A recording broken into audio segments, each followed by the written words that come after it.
What was your brother like growing up? Tell me about how it was in your house.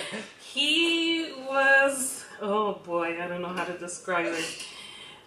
The one word that does come out is he was a prankster. Okay. He was terrible in the sense that he just had this sense of humor about him, about making people laugh at the expense of others, and heart conditions didn't apply. Wow. But yeah, he was known to prank people and then get away with it. So he's a fun kid. He was a fun kid. He was very active. He could never be put and set in one place at one time. He had to do 1,000 things at the second. How'd your mother handle that?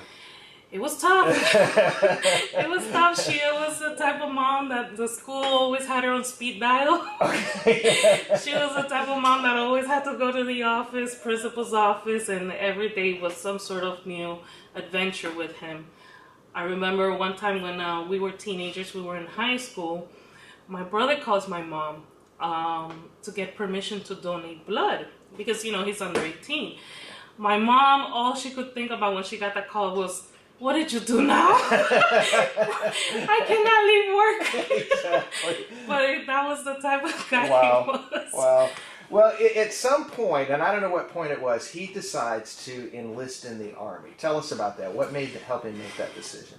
He started enlisting a little bit right after 9/11. Okay. Obviously, we saw, these terrible acts that they were committed against humanity in general, not just, Americans, but right. As a whole. And the impact that we saw, that we experienced, the people, we're from Miami, Florida, so we weren't directly in New York, but, this was an overall thing worldwide. Sure. And the images, the stories, the atrocities that they were committed, it was such a high impact that I think that was the turning point for him, and be like, I can't accept for such thing to happen. I can't allow it. If I could do something more to be able to protect not just my family, but, a country that opened up, their arms to us when we were in need, that's the least that I can do. Wow, that's powerful. He was that type of guy. And we're a family of service. Come from a long line of military service and sure. social service, and that's where our hearts are at. The fact that, like I said, for Americans in this beautiful country to open up their arms and be able to aid others and during necessities, sure. That's the least you can do. A noble cause, no doubt, but what did your mother and you as siblings do when you heard that he was going to go into the Army? Well, he knew it was not going to be an easy decision because we come from a long line of military family. We've always been proud of that. We've always liked the morals behind it and the discipline behind sure. it. So we highly respect it. But my brother, since he knew how after the 9/11 stuff happened, that possibilities for a war were really high, he kept it a secret from us. Mm. So he basically told my mother and us that he had enlisted after the fact. He already signed up. So he was already 18 and over when he sure. did so. What did your mother think about that when she heard the news? Was she heartbroken? I know she was proud of him, no doubt. She was proud of it, definitely. Mixed emotions, I would say. Sure. Aside from just being proud, a mom knowing that her child is going to go to war, sure. It's frantic. It's nervous. Sure. Sleepless nights, as I can, sure. I guess I can recall. But we're people of faith, and we always ask God to watch over him and the rest of these men and women. Sure. So he enlists in the Army. He ends up doing 2 tours in Iraq. And while he's there serving at some level, he meets what would be his future wife. And her name is Cynthia, correct? Cynthia. So my brother initially had enlisted in the Army Reserve. And Cynthia, she was in the Army Reserve as well. So, excuse me. So on one of these trainings that they had to do, I believe they met in San Francisco. So eventually they date, and then at some point get married. Yes, they got married. I believe they got married after his first tour in Iraq. Okay. And then he did his second tour in Iraq, came Okay. back home. They had promised him and us that that was going to be his last tour, that he was going to be mostly stationed here. I remember that he wanted to get back to the civilian life, but he had trouble doing so because aside from him just loving the Army so much, these guys, when they're so used to such a lifestyle, to come back to the civilian life and you know, be able to accommodate and get used to it was very hard for him. Sure. So he decided to enlist again. He knew that he loved it. That's all he saw that he wanted to do. The reason why he didn't want to, he was having second thoughts, is because that's the time when he got married with Cynthia, and he knew he wanted to have a family. So it was something behind in the back of his head, Sure. that, you know, he had a greater responsibility, and the chances for him to get back to war were even higher, and he didn't want to put her and our family through it again. But unfortunately, that did happen. So the third tour he did was in Afghanistan. Sure. Let me stop you there before we go to Afghanistan. Somewhere along the way, he discovers, him and his wife, they're going to have a baby together. Yes. Yeah, and so little Andreas is born, and the video that we have at Springbrook of him interacting with Andreas is priceless. And tell us about that whole birth and his, you can just see it in the video, his joy and his love for that little boy. Tell us about that. He always, well, one thing I would tell you on the personal side, it's, you know, we didn't really grow up with our father. Okay. So we come from basically a single mother home. Okay. And he, from the get-go, from the beginning, knew that if he had a family and he had children, he would devote himself to his kids. And I remember that my brother, as soon as he found out that he was going to have a baby boy, I mean, aside from being so joyful about it, and being so, I don't know what would be the right word, but like masculine, that he was going to have a baby boy and, you know, somebody to carry his strong genes. Or I don't know, these guys, where they take these things from. He really wanted to be the best dad. You know, unfortunately, we didn't get to experience that when we were young. So he definitely would do great lengths, you know, to be able to be the best dad he could for Andres. I remember the first picture that he sent us to my mom and us about the, because he was stationed in, I believe it was Kansas, and we were in Miami. Okay. So that's where Andres was born. Fort Campbell, I think it was. He sent us the first picture of Andres, and all we could see was like what looked like a little burrito. And we're like, is this food or is this the baby? That's awesome. It's like, listen, the only thing I know how to wrap is a burrito.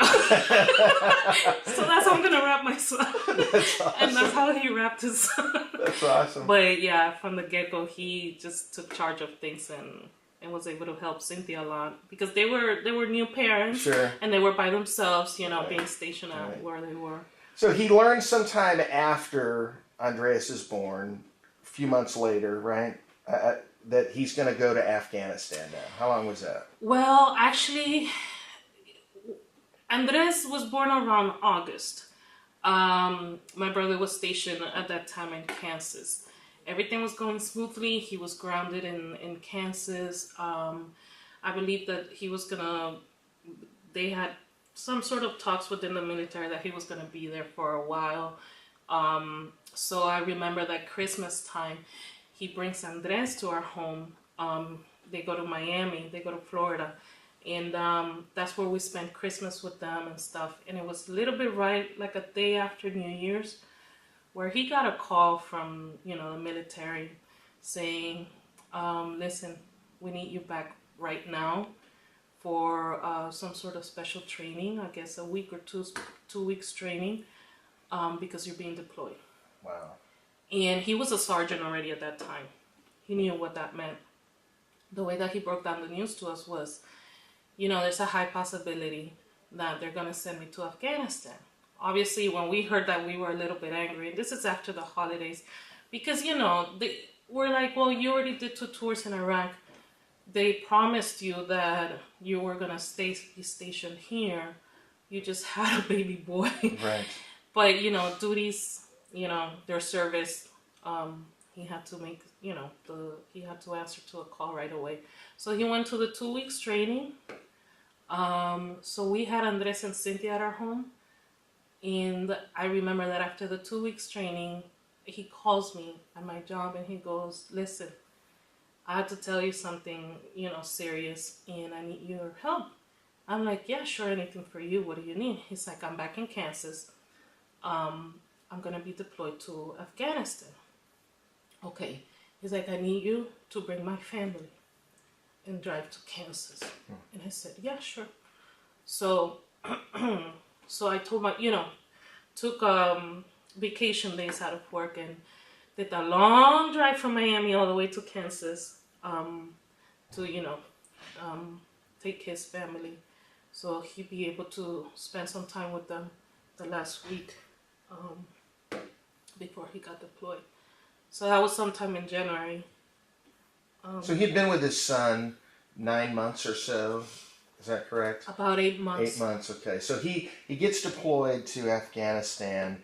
He's there less than 2 months, and something happens. Tell us what went on. So, when they're deployed, we understand that they're in the field all the time. They usually are allowed to make phone calls to the families, or at least some sort of communication or contact emails or so. But sometimes they're pretty good at letting the soldiers do it either at a weekly basis. But with him, this time around, it was a little bit weird because it was in between more than 2 weeks that would pass by for him to communicate with us. And I remember on Mother's Day, he calls my mom, and it was the first time that he actually was able to spend at least a good hour or 2 on the phone with her. And, we were able to talk to him. And so after the call, my mom starts crying. I'm thinking, she's emotional. She just heard about my brother or so.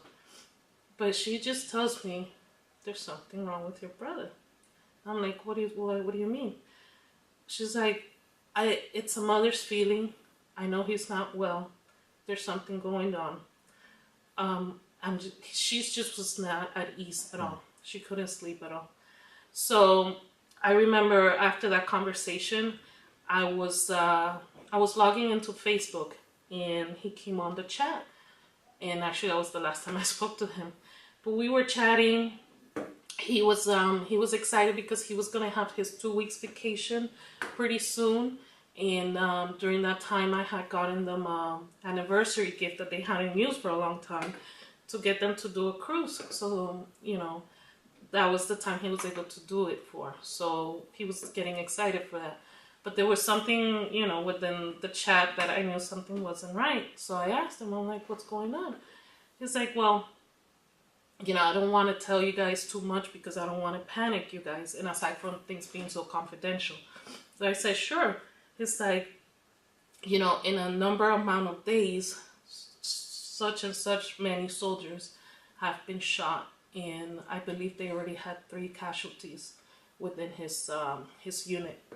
And he said that the missions were getting more and more dangerous. So I guess that was his kind of way of preparing me. So I don't know why, all of a sudden, I just started talking to him about God and faith and, just have faith and wrap around him and ask him and, protections and, all that stuff. Yeah. And, we were able to say goodbye, but that's when I felt the same unease that my mother had. Right. And then practically 2 days later, that's when the casualty happened.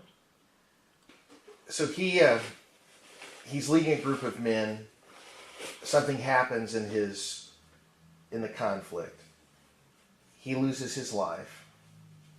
How did you hear about that? So I was in the process. I remember that it was May 13th. It was a Friday the 13th. Go figure. My mom had gone up early, went to work. I was actually at home with my sister. My sister was on vacation, and I was actually home on because I was actually in the process of moving to Chicago for a new job.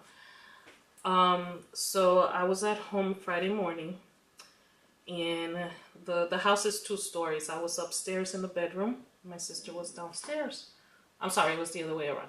I was downstairs. My sister was upstairs, and all of a sudden, I hear my sister crying, and she calls my name. She's like, Sully, Sully, Sully, Sully, come, come, come. And then I'm thinking, oh my gosh, she burned her hair. She was using the eye, Right, something minuscule. So then I go upstairs, and I see her that she's shaking on the phone. And then I'm like, what's wrong? And she just couldn't talk. And I'm like, what's wrong? And she's like, Amaru. She just calls my brother's name. And I'm like, what about him? So I grabbed the phone from her. And obviously the other person on the line is frantic and panic and crying. And then and it's my sister's-in-law's sister. She's the one that actually called the house. And her name is Alba. And I'm like, what's wrong, Alba? And she tells me, Sully, she couldn't talk. And I'm like, please breathe in, take a grip, tell me what's going on. She's like, there's 2 officers in my house. I knew what that meant. So I'm like, okay, what about them? She's like, there's 2 officers in my house. They just told my sister that your brother died. So I'm like, okay, hold on. I'm gonna go to your house. She's like, no, where's your mom? I'm like, my mom is at work. She's like, you need to go to your mom's work, to your mom's job, because they're on their way to her job. And I just drove straight to my mom's job, because all I can think about was, if anyone's gonna give her bad news, it's not gonna be them. I have to be, I can think about the time. I wasn't thinking about what just happened. I wasn't thinking about us. I was just thinking about my mom. So the receptionist wasn't there, so I just went straight through, and her coworkers just looked at me, and then they just pointed to the conference room. A conference room, it's all clear crystals, and I see 2 officers sitting down. So I didn't even get there on time.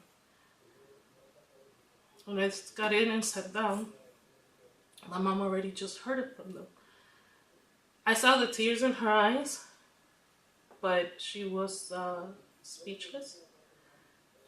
It's not like she could understand what was really going on. And basically what they do is they ask you, are you the family of soldiers, Sergeant Amaru Aguilar? I say, yes, I'm the sister. I'm the older. And he's like, is your brother's social security such and such? And I say, yes, that's him. Okay, he was stationed in Afghanistan. I'm like, okay, there has been he was a casualty. There's been something happened. And unfortunately, we're here to tell you, that your brother passed away. He was killed in action. So I was at my mom's job with my sister. My sister's sister-in-law calls me. She's like, did you make it to your mom? And I said, I didn't make it on time. I did see the officer. Yeah, they did tell me, it was my brother. She's like, where are you guys right now? I'm like, we're still at my mom's job. And she's like, okay, my sister is on her way, my sister-in-law, Cynthia, with the baby. And I said, no, let them stay at home. She's like, no, your mom needs to see the baby right now. And so I remember Cynthia comes in with the baby. She's also in shock. She's crying. My sister's crying. Then my mom starts crying. She comes in with the baby. The baby was about 8, 9 months already. And the first thing that the baby does is just looks up and just says, just looks up and with the hands like for somebody to hold him. And I just looked at Andres and it looked like if he was just, he has seen something or somebody. So my mom carries the baby, and ever since that has been the strength and guardian angel of my family. Wow. That has been, he has been truly, truly a godsend gift. Because if it wasn't for that little guy, I don't know where my family and I would be. Let me ask you this.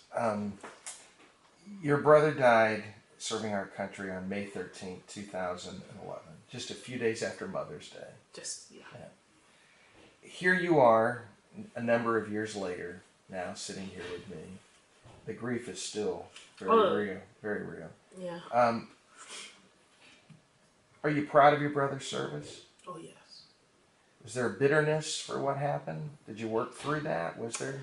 At the beginning, yeah. At the beginning, you start questioning everything, the whys. Right. Especially when you have such strong belief. And you start questioning why certain things happen. Bitterness? No, I don't know as to... I don't know, it's a tricky word. All I can remember is that I was angry. The fact that we were promised something, Right. and that he was promised to be stationed here for a while. So that's one of the angry parts of it. The other one is, till this day, I always think about the person who killed him. But I kind of been learning to kind of let that go for my own sake. Sure. What would you want people to know that are watching us today about the brave men and women like your brother who gave all that they had their life? What counsel would you give a mom or a dad listening to you today, or a young guy or young woman who wants to enlist in the Army, or maybe even some veterans that are hearing this today? What would you want them to know about the cost of freedom? The cost of freedom is very high, unfortunately.